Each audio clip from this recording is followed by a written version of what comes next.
नमस्कार। अज अस बनान लगे एह् न पेठे दियां बड़ियां जड़ियां असें चने दी ते मांह् दी दाल पाइयै बनाई दियां न। एह्दे आस्तै असें एह् 1 किलो चने दी दाल लेई लेई ही ते इसी चने दी दाल गी में समान बराबर बराबर गै लेआ हा जेह्ड़ा एह्दे च पाना। एह् कोई में 1 किलो चने दी दाल ते 2 किलो मांह् दी दाल। एह् मते सारे लोग जेह्ड़े न ओह् सिर्फ धोतमा मांह् कन्नै बी दिंदे न जां मुंगी कन्नै बी दिंदे न, पर इत्थै में एह् रातीं सेड़ी ओड़ने आं ते सवेरे तक्कर एह् गली जाने न। 1 किलो असें पाई लेई एह्दे च चने दी दाल ते 2 किलो पानी हून मांह् दी दाल। इत्थै में दले दे मांह् लेदे न, तुस चाहो ते साबते मांह् बी लेई सकदे हो, पर दले दे मांह् जेह्ड़े न ओह् तौले गली जंदे न। पर किश लोग केह् करदे न कि उ'ऐ धोतुआ मांह् लैंदे न जिंदा छिलका नेईं होंदा, पर में एह्दियां जेह्ड़ियां बड़ियां दिन्नी आं ओह् में छिलके समेत गै दिन्नी आं, क्योंकि छिलका बी फाइबर दा ही कम्म करदा। बस हून असें इसी खु'ल्ला पानी पाइयै सेड़ी ओड़ना। बक्खरियां बक्खरियां बड़ियां बी दित्तियां जाई सकदियां, जि'यां मुंगी दी बड़ियां बी दिंदे न जां सिर्फ मांह् दियां बड़ियां बी दिंदे न, पेठा पाइयै बी दिंदे न जां केईं लोग घिया लौकी पाइयै बी दिंदे न। आखने दा मतलब एह् ऐ कि जेह्ड़ियां पेठे दियां बड़ियां न ओह् म्हाराज इ'नें दिनें गै दिंदे न, बसाखी दे बाद चानना पक्ख तक। बसाखी दे बाद चानना पक्ख तक ते इ'यां एह् दिक्खो हां एह् धोतुआ मांह् न। एह्दियां बड़ियां बी में दिन्नी आं, पर एह्दियां बड़ियां में कल्ले एह्दियां गै पेठा पाइयै निं देनियां। फिर असें लौकी जां घिया पाई लैना, घरै दा घिया होए कोई नरम ओह् पाइयै देनियां, ओह् बी बड़ियां नरम होंदियां ते सोआदलियां होंदियां। हून असें बस एह्दे च पानी पाई लैना। पैह्लें इसी शैल करियै में धोई लैना, धोइयै ओह्ड़ा पानी कड्ढी लैना। केईं बारी इं'दे पर पालिश बगैरा होए दा होंदा ते एह् दिक्खो है ना, एह् पानी में नथारी लैना ते फ्ही मुड़ियै सेड़ी लैना पानी पाइयै।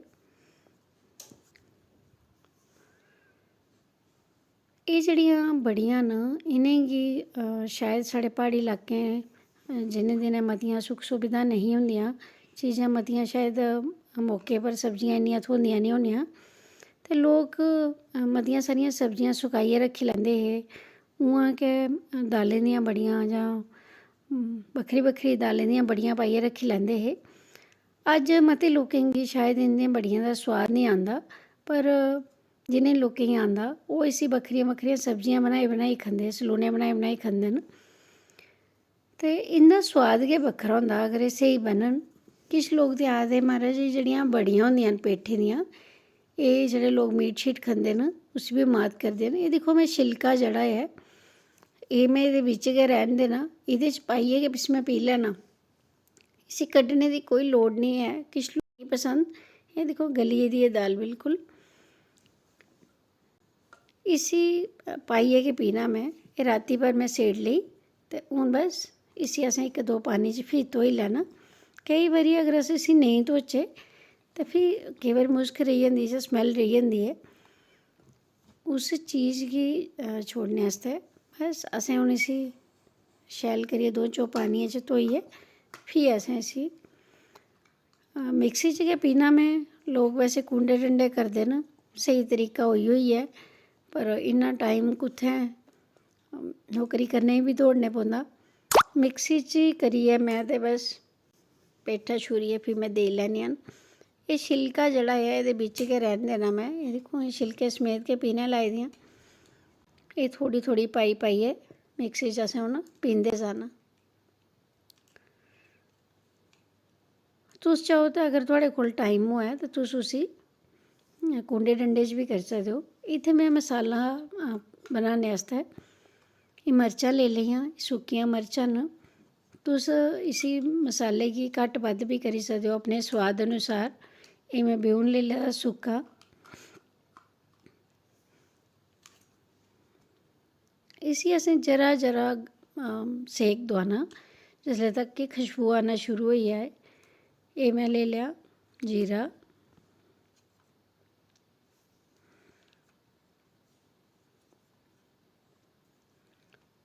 इन्हें गी असें जरा जरा गै सेक लाना है। अगर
ले दिए ते बस ये दिक्खी लैओ एह् साढ़ियां दरोबां कोला फुल्ल भी त्यार करी लिया मैं कन्नै गै। इ'नें जेह्ड़ियां बड़ियां न एह्दा स्हेई मौसम जेह्ड़ा ऐ एह् बैसाखी दे बाद ये अप्रैल म्हीना गै होंदा ते शुक्र शनिवार दा लोक एह्दे च परहेज करदे न। इक पेठा मैं लेई लेआ, इसी पेठे गी मैं एह् पेठा इत्थै मैं कोई 2-2.5 किलो पेठा लेई लेआ। इसी मैं कट्टियै छिलका कड्ढी लैना ते फ्ही छूरी लैना। किश लोग इसी इ'यां हत्थ निं लांदे, उस वजह कन्नै लोग तुस चाहो ते दस्ताने लाइयै बी करी सकदे हो इसी थोह्ड़ा ध्यान कन्नै करने पौंदा, एह् थोह्ड़ा सख्त होंदा छिलका एह्दा।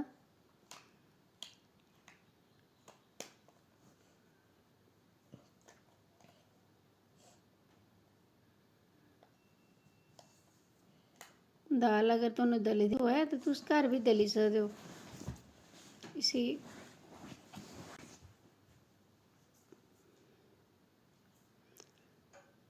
इत्थै जेह्ड़ी मैं दाल लेई एह् 2 किलो मांह् दी दाल ते 1 किलो चने दी दाल। एह्दे च मैं 2.5 किलो पेठा लेआंदा हा, साफ सूफ करियै हार्डली कोई 2 किलो ही बचेआ होना जां 2.25 किलो बचेआ होना। इसी मैं छूरियै बस हून इसी मैं मलाई लैना, इसी फैंटी लैना मैं शैल करियै। जियां जियां मैं पेठा करदे जाना उ'आं उ'आं एह्दे बिच्च पाई लैना मैं। एह्दे च नमक लून जेह्ड़ा ऐ ओह् तुसें घट्ट गै रक्खने पौंदा। एह् साबते काले मर्च पाई ले मैं, एह् मसाला पाई लेआ जेह्ड़ा पीता हा मैं। एह्दे च लून तुसें घट्ट रक्खने पौंदा, केईं बारी जिसलै तुस सब्जी बनांदे हो ते चेता बी भुल्ली जंदा कि बड़ियें च बी पैह्लें बी तुसें लून पाए दा हा। दाल तुसें उ'आं गै पीनी ऐ जियां तुस भल्लें दी दाल पींदे हो। जेह्ड़े लोग बनांदे होने उ'नेंगी ते पता गै, जेह्ड़े नेईं बनांदे जां जेह्ड़े पैह्ली बारी बनान लगे उ'नेंगी सनान लगी ऐं कि दाल तुसें उ'आं गै पीनी ऐ। आस्ता आस्ता एह् दाल जेह्ड़ी ऐ पेठा पाने दे बाद होर पतली होंदी जंदी, क्योंकि पेठे गी नमक लगदा जेल्लै लून लगदा ओह् पानी छोड़ना शुरू करी दिंदा।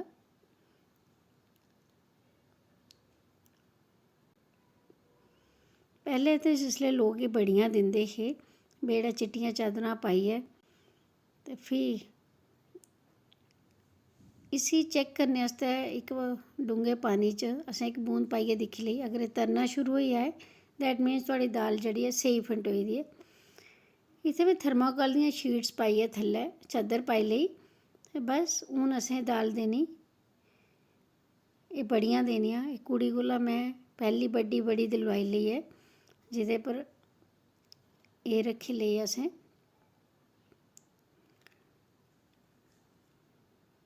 दरोब